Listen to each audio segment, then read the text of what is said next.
The cake was still warm when the alarms began to scream and the laughter of children was cut short. It was supposed to be the happiest day of her life, and instead it became the last. The colony on Vega Outpost had always been considered safe. Families lived here, children grew up under the light of a second sun, and parents whispered promises of peace. That promise shattered when the shadows of the Galactic slaver fleet darkened the skies. They came without warning and without mercy, ships blotting out the morning light like vultures circling carrion. People ran, soldiers scrambled, but the slavers were efficient in the business of fear. They descended in metallic pods, each one vomiting fire and chain. The first strike was against the school. No one ever forgets the sound of children silenced all at once. Survivors later said it was like the galaxy itself exhaled and refused to breathe again. Parents clawed at doors while fire spread across the halls, the air filled with smoke and screams. The slavers laughed as they marched, mechanical armor hissing with every step, chains dragging across the ground as if mocking the very idea of freedom. News spread fast through the colony, but the response was slow.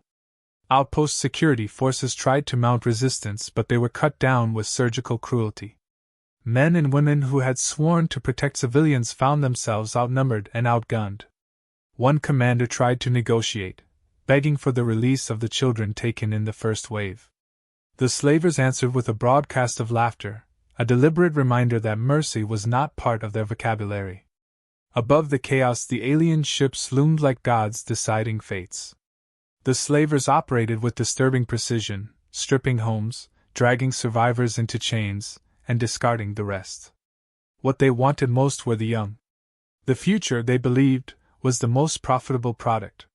They stole children as if they were cargo, binding wrists too small for the chains they carried, tearing them from the arms of their families. Some resisted, small fists thrown at armored giants, but resistance was met with finality.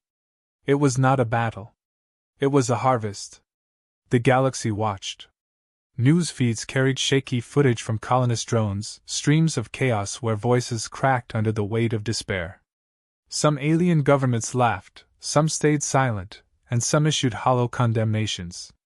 The truth was simple. No one wanted to challenge the slavers. No one except Earth. And even Earth was fractured in its response. Diplomats argued for caution, generals demanded war, and ordinary people demanded blood. The United States moved first. The president's address was not filled with sorrowful rhetoric but with cold fury. He spoke not of peace but of vengeance. Across the world, people whispered about the secret project hidden beneath deserts and oceans, a weapon too dangerous to reveal, something meant for the unthinkable. The slavers had made the unthinkable a reality, and so the weapon would awaken. They called it the Gravekeeper. Its name carried a chill even among those who created it. No one outside the highest levels of command knew what it really was. Rumors spread of a fusion of man and machine, of dark experiments that should never have been allowed, of something born not in laboratories but in nightmares. Scientists who worked on it disappeared, generals who commanded its containment aged twice as fast as the years allowed. Soldiers stationed near it claimed the walls whispered at night. When the order came, containment seals broke. The Gravekeeper stirred. It had not been alive in the way humans understood life, but it had always been awake. For years it had been listening, waiting, counting the dead. Now it had been given permission. Or perhaps it had simply decided it was time. The slavers celebrated their victory over Vega Outpost with feasts of stolen goods and broadcasts of defiance. They mocked Earth, daring humanity to retaliate. They never expected retaliation to come in the form of something that did not negotiate and did not surrender. The Gravekeeper launched alone, riding a ship that seemed too small for war but carried within it the weight of graves unmarked and unfinished. Those who first saw it described an aura more than a figure, a shadow wrapped in burning light. It was said that the Gravekeeper laughed as it emerged, not with joy but with a cruel humor that made even allies uneasy.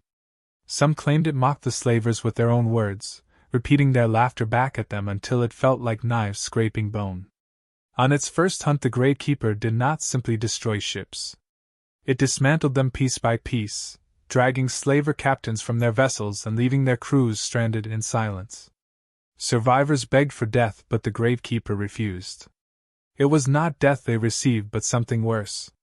No one knew exactly what it did to them, only that afterward their eyes never closed again, and their voices whispered endlessly of the graves they had seen.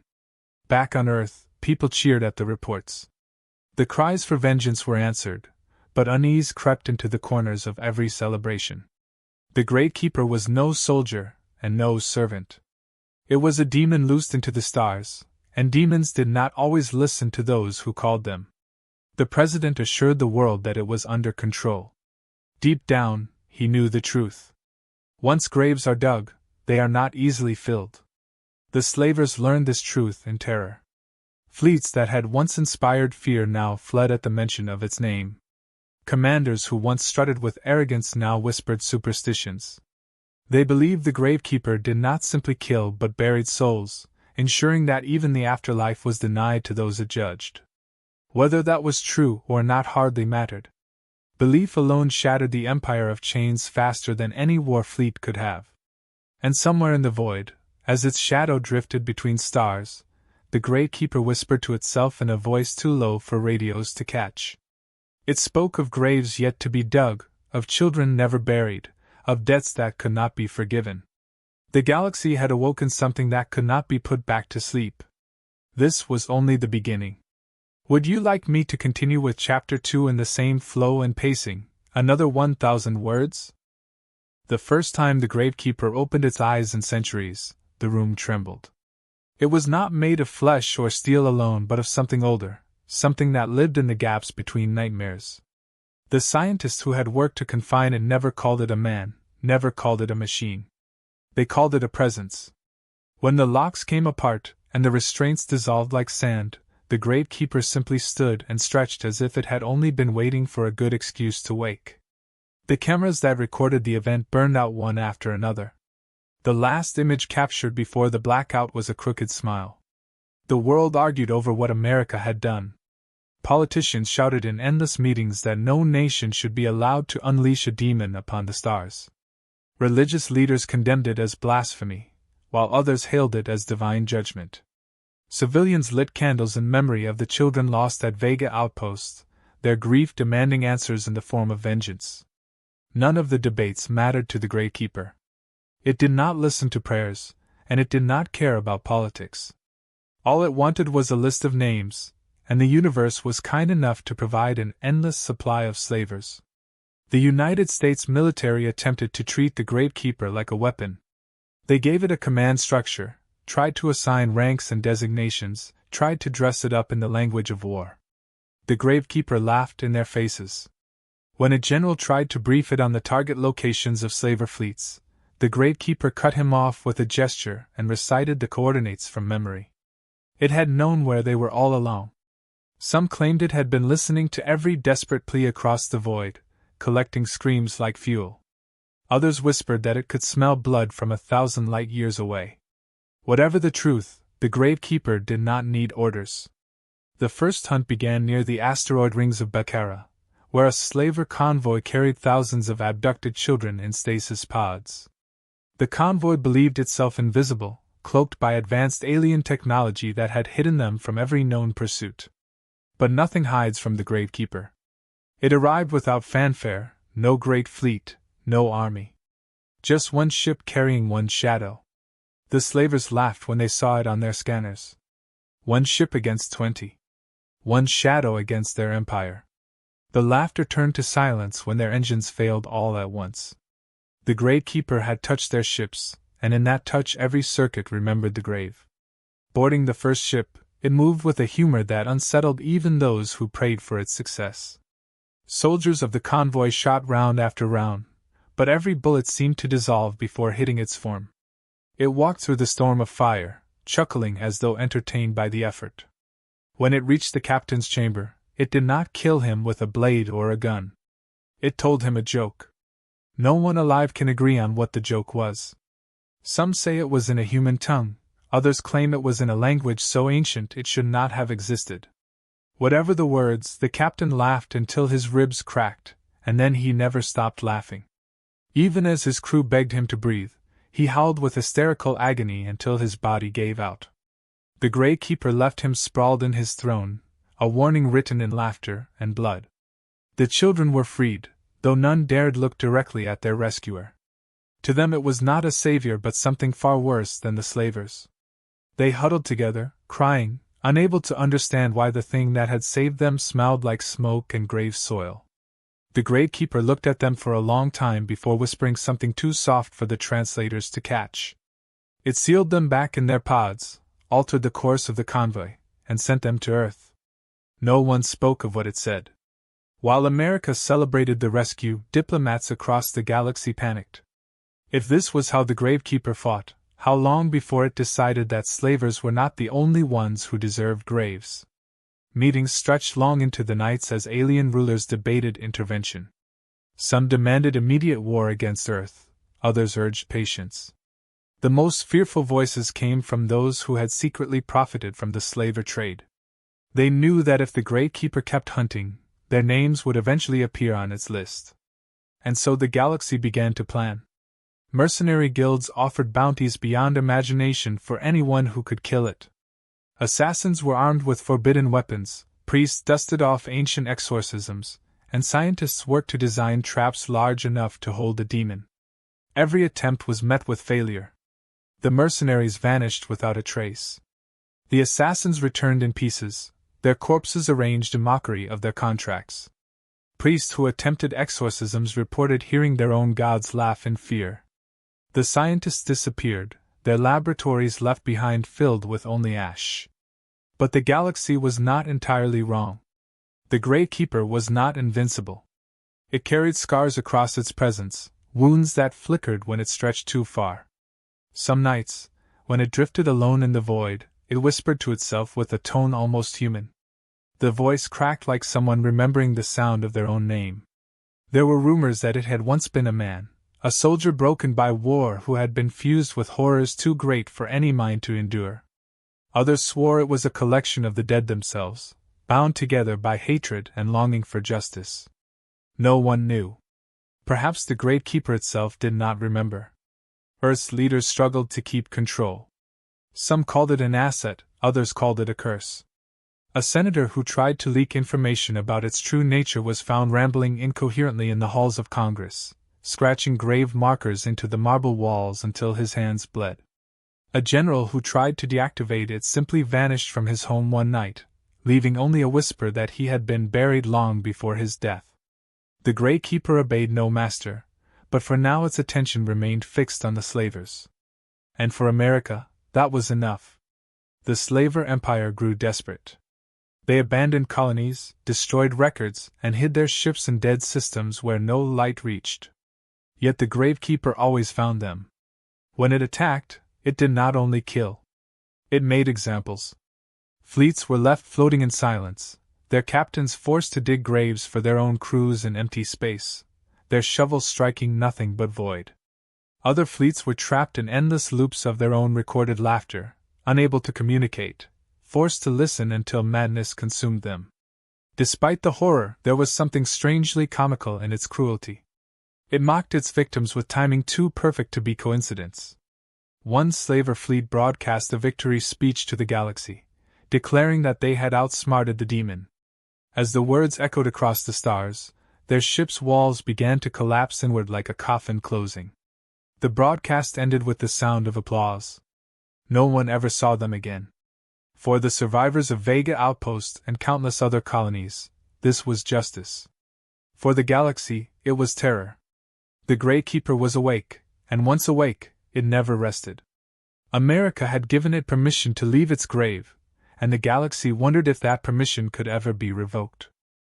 The slavers who survived the first hunts gathered in hidden chambers carved into the bones of dead moons. They whispered of the Gravekeeper as if even mentioning its name might summon it. Some called it a weapon, others swore it was a ghost, and the most superstitious claimed it was not one being at all but every child ever taken, bound together by rage. Their council descended into panic. One commander tried to rally them with promises of stronger fleets, but his voice cracked when the lights flickered and for a single second the sound of a shovel scraping dirt echoed through the room. The council adjourned in silence, too afraid to finish their meeting. Meanwhile, the Gravekeeper wandered the void with a strange sense of purpose that defied reason. It did not move in straight lines or follow predictable paths. One moment it was at the edge of a nebula where smugglers drank and traded, the next it was on the far side of the galaxy dismantling a slaver outpost brick by brick. Wherever it went, fear followed. What disturbed many witnesses most was not the killing but the way it laughed. It laughed at broken ships, at terrified captains, at its own jokes whispered in languages no one could translate. The sound was not joy but something darker, a noise that carried both cruelty and amusement. A group of alien mercenaries decided they would break the legend. They had fought wars for centuries, toppled kings, and stolen empires. To them, this so-called demon was nothing but human propaganda exaggerated to terrify the galaxy. They set a trap near a binary star system, wiring asteroids with explosives and hiring the finest hunters from 3 different worlds. They boasted openly on the black channels that when the Gravekeeper came, they would chain it like a beast and parade it through the markets. They even recorded themselves laughing at Earth, mocking humanity for its desperation. When the Gravekeeper arrived, it did not come with roaring engines or the thunder of war. It appeared as though it had always been there, simply waiting for them to notice. The mercenaries launched their explosives, but the detonations went off early, consuming their own ships in fire. Survivors screamed over comms, demanding to know who triggered the charges. The Gravekeeper answered in their captain's own voice, repeating his earlier boast word for word, only this time every syllable was followed by the sound of shovels hitting dirt. By the time the survivors realized what was happening, half their fleet was gone. The rest fled without a fight, swearing never to speak of what they had seen. But the galaxy had already heard the story. The Slaver Council grew more desperate. They pooled resources to hire assassins with reputations so fearsome entire planets had surrendered at the mention of their names. These assassins armed themselves with weapons built from forbidden science, tools meant to cut through time and flesh alike. They tracked the Gravekeeper to the ruins of a forgotten station drifting in the dark. Inside they found it waiting. It welcomed them with a slow clap, mocking their careful preparations. The assassins unleashed their weapons, slicing reality apart to trap the demon in cages of light and shadow. For a moment they believed they had succeeded. Then the lights flickered, the shadows twisted, and one by one they found themselves chained to chairs facing an audience of corpses. The Gravekeeper took the stage like a comedian, bowing before them. It told jokes. They were forced to laugh until their throats tore, until the laughter became screams. When their employers came to collect proof of their victory, all they found were recordings of endless applause. The galaxy trembled, but curiosity gnawed at the edges of fear. Who or what was this creature really? Whispers began to spread that the Gravekeeper was not an invention of America but something older. An ancient soldier. A forgotten father. Some even believed it was once a child taken by slavers centuries ago, returned as something far worse. Evidence appeared in strange places. A half-destroyed recording from one of the first fleets it attacked showed the Gravekeeper hesitating over a photograph. The picture depicted a human family, smiling on a green field. The Gravekeeper's hand shook before it turned away. On Earth, debates grew more vicious. Some saw the Gravekeeper as humanity's ultimate defense, a force that finally made the galaxy afraid of them. Others feared it would turn on them when the slavers were gone. A senator proposed deactivating it, claiming he had discovered a weakness in its design. The next morning he was found alive but broken, scratching endless names into the walls of his home. None of the names were his own. Still, the Gravekeeper seemed to have limits. There were times when its laughter cut short, replaced by silence that stretched too long. Reports surfaced of it drifting quietly near memorials built for the children of Vega Outpost, as though it was mourning. Survivors claimed to have seen its form kneeling before the graves, whispering like a man remembering prayers. The galaxy could not decide whether this was mercy or madness. The slavers, however, did not care. They were dying. Entire fleets were abandoned, supply lines collapsed, and entire species who once profited from slavery fled into hiding. Their leaders held council once again, but now it was not debate. It was begging. They argued for alliances with alien governments, pleaded for protection, promise riches in exchange for safety. Most governments ignored them. A few considered the offers, but the moment the word Gravekeeper was mentioned, all negotiations ended. No one wanted its attention. The council's fear turned to paranoia. One leader accused another of secretly conspiring with the demon. Another suggested that humanity was using the Gravekeeper to wipe them out and would turn on the rest of the galaxy next. Accusations turned to violence. The council hall erupted into chaos, slavers drawing weapons on each other while the sound of distant laughter echoed through their calms. It was not actually there, but the fear of its presence was enough to unravel them. Somewhere in the dark, the Gravekeeper seemed to enjoy this collapse. It did not need to fight every fleet directly. Its legend fought for it. Whole armies disbanded at the rumor it might be near. Captains abandoned ships when they thought they heard chains dragging across the floor. It mocked them with timing too perfect to be coincidence, slipping jokes into their broadcasts, mimicking their voices at the exact wrong moment. It was not just killing the slavers anymore. It was playing with them. But beneath the laughter something deeper stirred. When it spoke alone in the void, sometimes its voice cracked like a human's. There was pain in the cracks, a memory of loss that not even endless graves could fill. Those who overheard through intercepted transmissions reported words that chilled them more than any threat. It whispered names. Human names. Some of them belonged to children known to have died on Vega outposts. Others belonged to soldiers who had gone missing in wars long forgotten. One name appeared again and again, though no record could place who it was. The Gravekeeper remembered someone, and that memory was the only thing that broke through its endless humor. The galaxy tried to deny it, but rumors spread faster than any war fleet. Perhaps the Gravekeeper had once been human. Perhaps it still was. And if that were true, then what humanity had unleashed was not just a demon. The galaxy had grown tired of whispers and dread. For too long the Gravekeeper had stalked the stars like a phantom, dismantling fleets, humiliating mercenaries, and reducing the slaver empire to ash. But now the fears spread beyond the slavers themselves. Traitors whispered that Earth was mad enough to keep feeding the demon. Scholars warned that humanity had released something that could not be chained again. Religious leaders began preaching that the end of days had already arrived and the Gravekeeper was proof. Eventually, the panic boiled into something the galaxy had not seen in generations. The great councils of alien powers, who for centuries could agree on nothing but their own survival, united. Not against the slavers, not against each other, but against Earth. Diplomats carried messages thick with threats. Entire coalitions demanded that humanity dismantle its creation, surrender the demon, or face consequences too terrible to imagine. Earth responded with silence, then with laughter. It was not human laughter. The Gravekeeper itself hijacked transmissions and answered every ultimatum with jokes. When one alien leader threatened to blockade the solar system, the Gravekeeper appeared on their screens holding a shovel and asking if they wanted it custom-sized.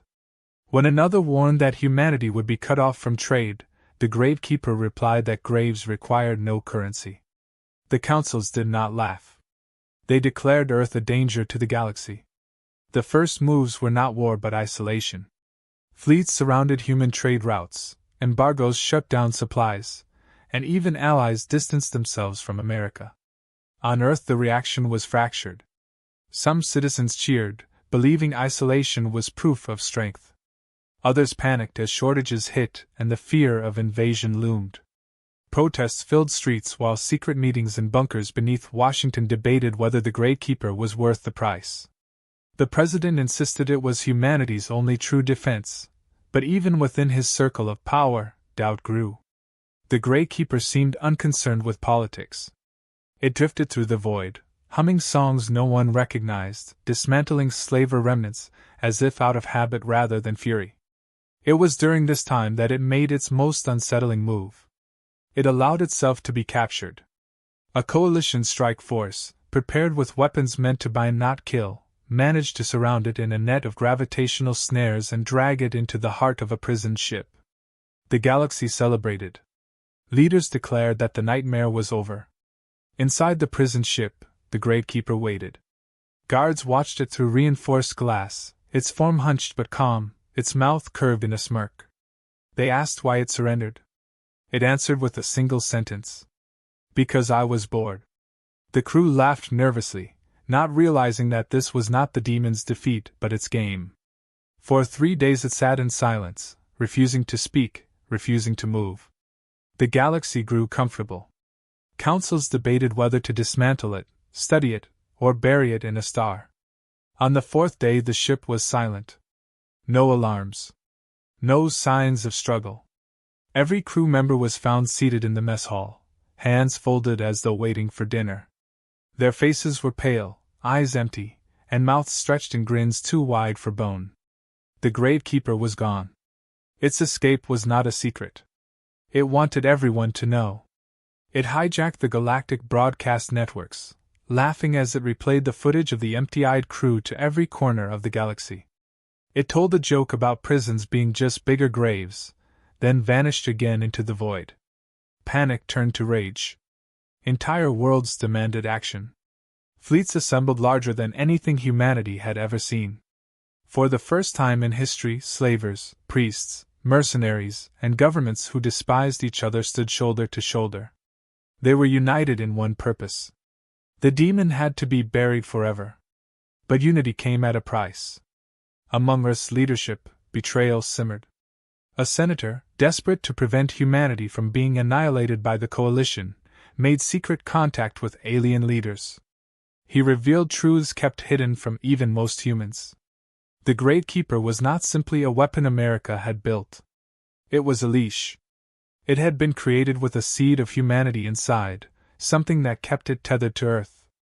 Without that seed, it would become fully independent, a force no one could predict. The senator offered the coalition a chance to sever the leash, to take control themselves. He betrayed his own world, believing that sacrificing America's advantage was the only way to keep humanity alive. The betrayal was discovered, but not by his peers. The Gravekeeper knew. It appeared in the senator's quarters without warning, sitting casually in his chair as though it had always been there. The senator begged for forgiveness, claiming he acted to save lives. The Gravekeeper tilted its head, amused, and asked him to choose the size of his grave. Hours later he was found alive but unrecognizable, his body covered in dirt, his voice reduced to endless muttering of names no one else could hear. The message was clear. Treachery was not tolerated. The coalition moved forward anyway. They launched the largest armada in living memory, thousands of ships converging toward Earth. The sky above the solar system filled with war machines bristling with weapons. For a moment humanity seemed cornered, its fleets too small, its allies gone. But the Gravekeeper was not on Earth. It had chosen its own battlefield. Instead of waiting for the armada to descend, it lured them.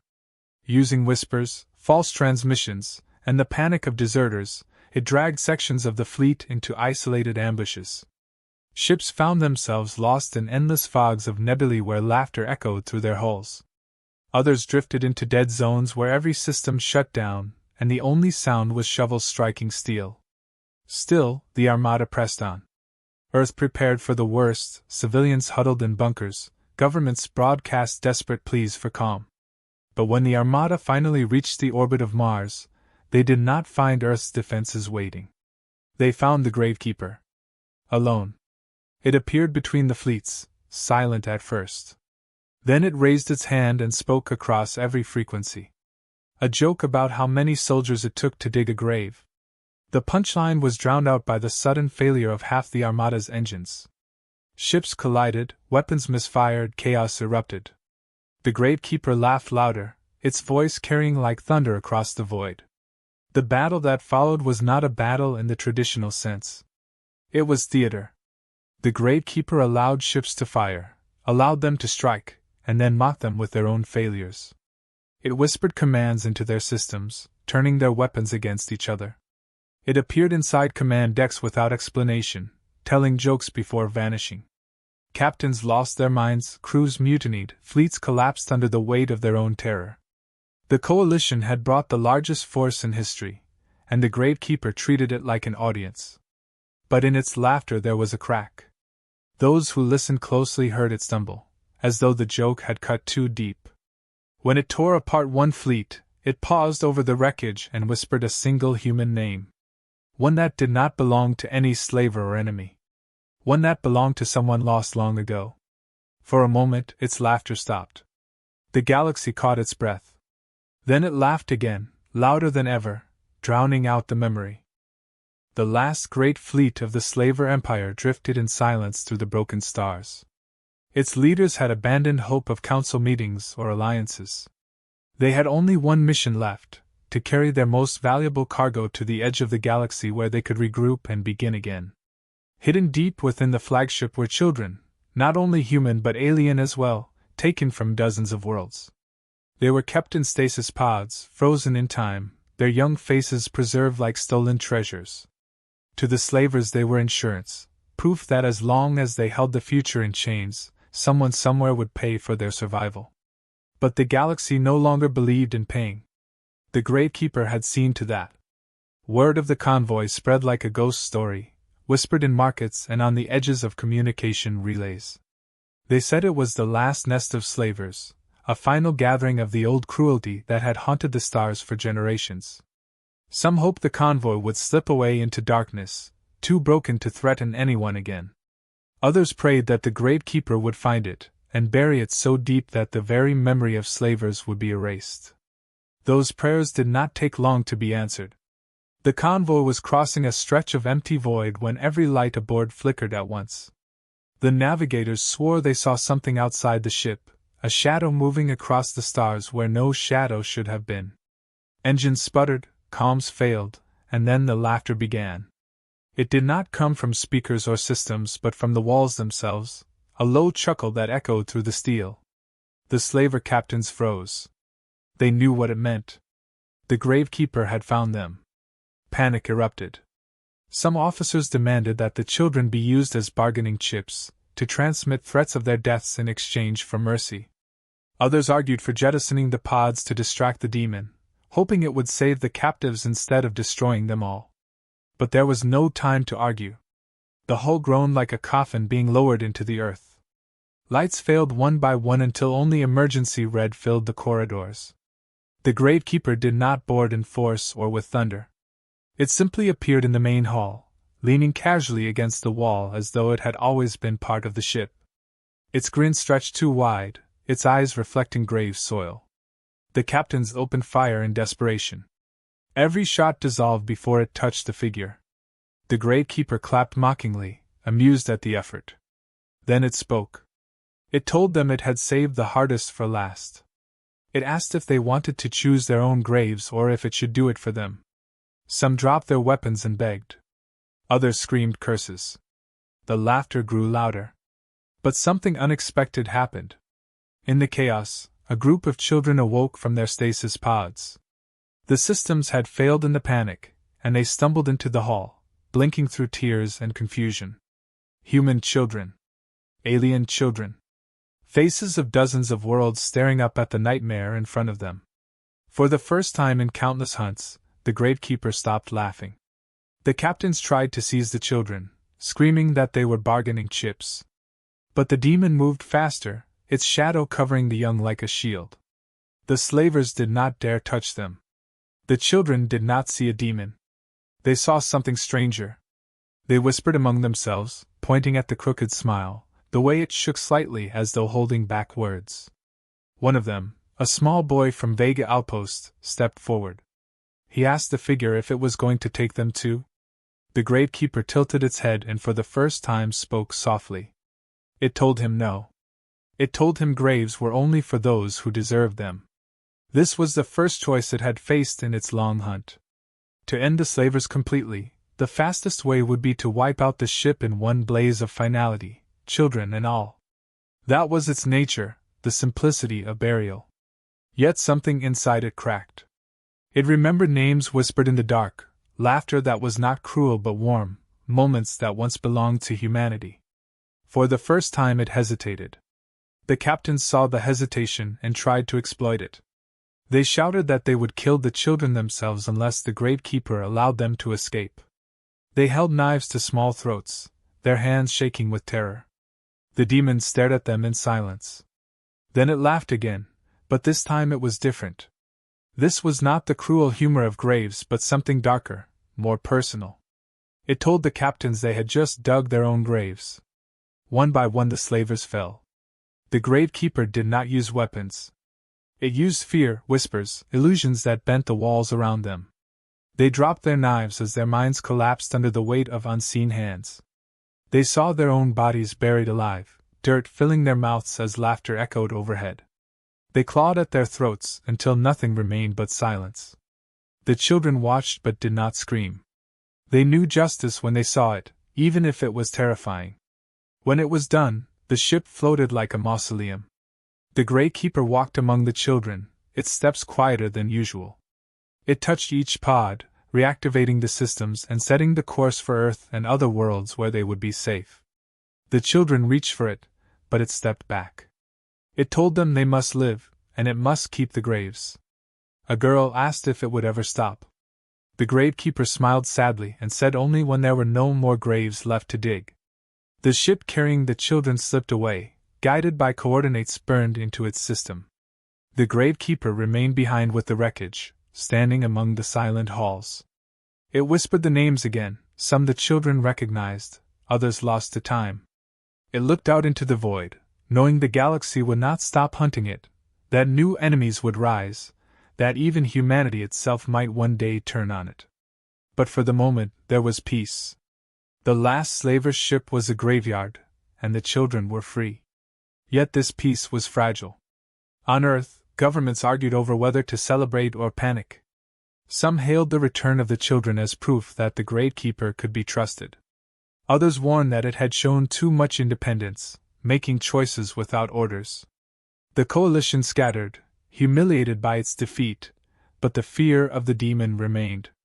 No one knew when or where it would appear next. The Gravekeeper did not return to Earth. It drifted into the void, carrying with it the weight of laughter and sorrow. It had chosen mercy for the first time, but mercy was dangerous. Mercy was human. And the demon was not sure how long it could allow itself to remember that. The galaxy was quiet in the weeks that followed the destruction of the last slaver's ship. It was not the quiet of peace but the fragile silence that comes after a storm, when everyone holds their breath, waiting for the next strike of thunder. The Gravekeeper had vanished back into the dark, leaving behind freed children and shattered empires. For some it was a savior, for others a curse. The coalition powers met again, no longer to debate whether slavers should be punished but to decide what to do about the demon that had shaken the balance of power. They feared Earth, but more than that, they feared what the Gravekeeper might do without restraint. A force that could crush fleets, shatter minds, and mock entire empires with laughter was not something they believed should be allowed to roam free. On Earth the arguments were no less fierce. Crowds filled the streets to cheer the return of the abducted children. Families wept as their sons and daughters stepped out of stasis, alive and whole because the Gravekeeper had chosen to save them. Politicians stood before cameras declaring victory, calling it proof that humanity was strong enough to shape the galaxy. But behind closed doors officials whispered in fear. They knew the Gravekeeper was not a servant, not even an ally. It had acted on its own, chosen mercy without permission. If it could choose mercy, it could just as easily choose destruction. Control was an illusion, and illusions were dangerous. The Gravekeeper itself seemed oblivious to the debates. It drifted alone through the void, its crooked smile fading into something closer to thought. For the first time in a long time, it did not laugh. It remembered the faces of the children staring up at it, unafraid, and the boy who asked if it was going to take them too. It remembered the sound of names whispered in the dark, names that had once belonged to something human. It had chosen mercy once, but mercy carried a weight heavier than graves. Mercy meant remembering what it once was, and the memories clawed at its edges like chains. The galaxy tried to hunt it again. Fleets were dispatched, priests armed with ancient rituals traveled to dead worlds, mercenaries sharpened their blades. They searched every corner of the stars, but the Gravekeeper did not appear. Ships reported laughter in the static, shadows flickering across their scanners, but never the figure itself. Some began to wonder if it had buried itself at last, if the act of saving children had taken away its hunger. Others swore it was simply waiting, counting the days until someone dared to enslave the innocent again. Then, without warning, it returned. Not in violence, not in the destruction of fleets, but in words.